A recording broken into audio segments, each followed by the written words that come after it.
Assalamualaikum warahmatullahi wabarakatuh. Nama saya Winda Utami, NIM 2020 100 150 104. Di sini saya akan menjelaskan tentang manajemen perspektif Western, di mana ada beberapa poin, yakni poin pertama, penyelenggara mampu melayani kerjasama dengan media yang bertujuan untuk menanggung acara event yang melibatkan sponsor, pemerintah, masyarakat lokal, dan asosiasi. Dan ada pula poin kedua, media room atau media cetak. Media center digunakan untuk event topik tertentu atau skala tertentu, dan media kit untuk progres atau event penyelenggara harus selalu memperbarui informasi seperti foto artis terbaru dan foto artis yang bersangkutan. Dan yang terakhir, kehadiran internet melalui website dan blog menghadirkan informasi jurnalistik dan melibatkan pengunjung untuk mengunggah video dan foto melalui secara otomatis. Mungkin itu saja sedikit penjelasan tentang manajemen perspektif Western, dan selanjutnya akan dijelaskan oleh teman-teman saya. Warahmatullahi wabarakatuh. Nama saya Ahmad Fajar. Kami dari kelompok 4 yang di sini kami bersama Zainal Abidin, terus Nela Mafiratul Liza, terus Winda Utami. Baik, di sini kami akan melanjutkan presentasi penjelasan tentang komunitas. Langsung saja, apa itu komunitas? Komunitas terdiri dari berbagai faktor atau sektor seperti kaum muda atau business leaders. Ada sejumlah alasan dan motivasi anggota dalam komunitas untuk terlibat dalam sebuah event. Ada juga faktor-faktor yang mendorong mereka untuk terlibat adalah yang pertama yaitu ada having fun and support, yang kedua ada education knowledge, yang ketiga ada appreciation of arts and sport, yang keempat ada audience development, yang kelima ada reinforcing and economic gain. Nah, kemudian selanjutnya yaitu sponsor. Apa itu sponsor? Sponsor adalah bantuan berupa produk dan atau layanan yang diberikan kepada perusahaan kepada pihak tertentu sebagai ganti promosi suatu merek. Terima kasih. Cukup sekian. Apabila ada salah kata, mohon maaf sebesar-besarnya. Wallahul muwaffiq ila aqwamit thoriq. Wassalamualaikum warahmatullahi wabarakatuh. Di sini saya akan melanjutkan penjelasan dari teman saya. Nah, di sini saya akan menjelaskan tentang sponsor. Nah, apa itu sponsor? Sponsor adalah bantuan buat produk dan layanan yang diberikan perusahaan kepada pihak tertentu sebagai ganti dari promosi dari suatu merek. Kemudian, apa saja peran dari sponsor? Yang pertama, ada sponsor memberikan kontribusi yang sangat penting dalam penyelenggara event. Namun, sponsor dalam hal ini tidak hanya dalam finansial saja. Sponsor dapat terlibat dalam hal barter atau penyediaan hotel, transportasi, dan lainnya. Kemudian, sponsor dengan berbagai alasan, diantaranya dengan kehadiran sponsor ini dapat menambah pengaruh kepada pengunjung. Nah, kemudian event itu semakin semarak dengan berbagai penampilan dari pihak sponsor. Kemudian ada para sponsor juga akan membantu mempromosikan event melalui above atau lane maupun below the line, seperti berbagai ragam atribut seperti t-shirt, topi, stature, dan sebagainya. Nah, sponsor juga akan mengekspos keterlibatan di berbagai media massa cetak, elektronik, dan media online, serta media internal sponsor. Kemudian, di sini ada strategi sponsor. Nah, yang pertama ada strategi untuk mendapatkan sponsor tidak hanya semata untuk mendukung finansial saja, tapi bisa diarahkan kepada program barter maupun jasa dari para sponsor tersebut. Nah, para sponsor tersebut bisa dikatakan atau bisa didapatkan dari hotel, agensi, metal, kertas, perusahaan publishing, atau public house, atau developers, souvenir, dan perusahaan IT, yang dimana menyediakan produk, jasa, dan tenaga ahli dengan harga khusus bahkan gratis. Kemudian mereka juga hendak mensponsori suatu acara karena ingin brand atau expose, bahkan brand Legotion mereka sangat terkenal. Nah, event yang sukses ini akan dibanjiri pengunjung, juga berdampak positif bagi sponsornya.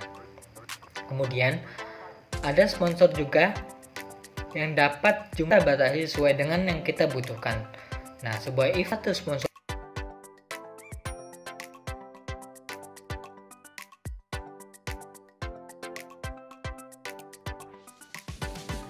Untuk materi selanjutnya, poin selanjutnya yaitu mengenal produksi data dan pasca event. Nah, produksi ini di perspektif barat ini, untuk menyiapkan artwork dan desain event kita memerlukan perusahaan kontraktor dan production house. Artwork misalnya termasuk concert, backdrops, banners, petunjuk pada venue, outdoor advertising seperti banner dan billboard, atau bagian dan board dan bentuk kreatif lainnya, atau seperti balon udara. Untuk di pasca event ini atau akhir dari sebuah event ini dilakukan setelah event dinyatakan selesai. Ini adalah ada bentuk laporan kepada stakeholders perlu dibuat, karena penulisan laporan akhir ini sebagai acuan untuk event mendatang, bahwa setiap event harus unik, atau event yang akan datang ini selalu ada perbaikan dari event sebelumnya. Ini di pasca event ini merupakan koreksi atau saran dari event yang kita jalani atau yang mereka jalani. Event yang hanya merupakan replikasi dari event sebelumnya akan kurang daya tariknya bagi partisipan dan stakeholders.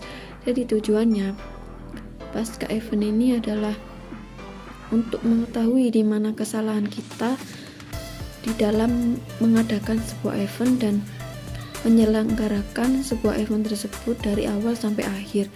Nah, dari situ kita dapat mengambil kesimpulan dari pasca event ini. Baik, di sini saya akan melanjutkan poin yang selanjutnya, yaitu tentang contoh dari perayaan wedding garden yang dimana itu adalah di Australia. Yang pertama di sini adalah dijelaskan langkah-langkahnya mengenal budaya barat lewat pernikahan taman di Australia atau disebut dengan wedding garden. Nah, mengenal budaya barat lewat pernikahan taman di Australia ini akan semakin menambah wawasan kita tentang beragam budaya dalam melangsungkan pesta pernikahan tersebut. Seperti tempo dulu pernikahan adat di Indonesia itu biasanya kan bisa berlangsung selama 3 hari 3 malam, terutama juga di kampung-kampung, terus di mana adat istiadat masih dipegang teguh. Nah, meski perayaan ini merupakan kebanggaan atau prestis yang dimana tidak mengorbankan dana yang sedikit. Di samping menghabiskan waktu tersebut selama berhari-hari, karena itu seiring dengan semakin mahalnya biaya perayaan ini, penyelenggaraan sebuah pesta pernikahan lama-kelamaan gaya ini juga tidak akan bertahan lama. Nah, secara umum dalam setiap kali hadir dalam pesta pernikahan, prosesnya hampir sama, yakni kita salaman, habis itu kita dengan kedua mempelai, terus kita makan sambil berdiri dan kemudian mengobrol, dan setelah itu pulang. Juga sama adatnya seperti di Indonesia. Nah, berapa banyak yang diundang serta paket pernikahan yang sudah dipilih tentunya tergantung pada kondisi keuangan keluarga. Yang kedua, menyaksikan wedding garden party di Australia. Ini di Australia pernikahan di hotel sangat jarang diadakan karena memang biaya yang sangat mahal. Umumnya pasangan pengantin memilih restoran atau gedung yang memang khusus disewakan untuk berbagai keperluan pesta. Jangan membayangkan bahwa undangan ratusan orang, karena di sini yang diundang adalah keluarga dan teman-teman dekat saja. Alasannya satu-satunya adalah masalah biaya yang sangat tinggi. Belakangan banyak pasangan juga yang memiliki wedding garden party atau pesta taman karena jauh lebih hemat dan suasana juga lebih meriah. Ketika putri kami menikah dengan pria Australia juga lebih memilih pesta taman dengan alasan yang pertama lebih hemat dan lebih santai serta memberikan kenangan tersendiri.